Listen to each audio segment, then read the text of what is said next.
ফিলিস্তিনে ইসরায়েলি আগ্রাসন ও নিরীহ মানুষদের হত্যাযজ্ঞের বিরুদ্ধে প্রতিবাদ জানাচ্ছে সারা বিশ্ব। ইসরায়েলি বর্বর হত্যাযজ্ঞের বিপক্ষে জাগ্রত হয়েছে বিশ্ব বিবেক।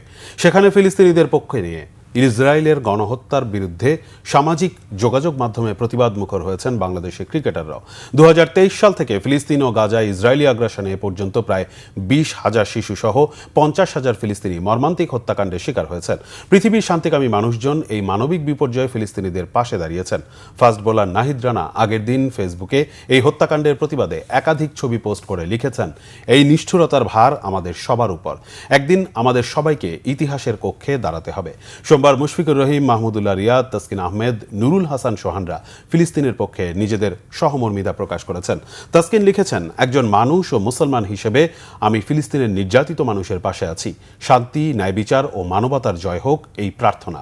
মুশফিকুর রহিম লিখেছেন, হে আল্লাহ, পুরো পৃথিবীর নির্যাতিতদের সাহায্য করো। হে আল্লাহ, তাদের জন্য রক্ষক, সাহায্যকারী, সহায়তাকারী এবং শক্তিদানকারী হয়ে ওঠো।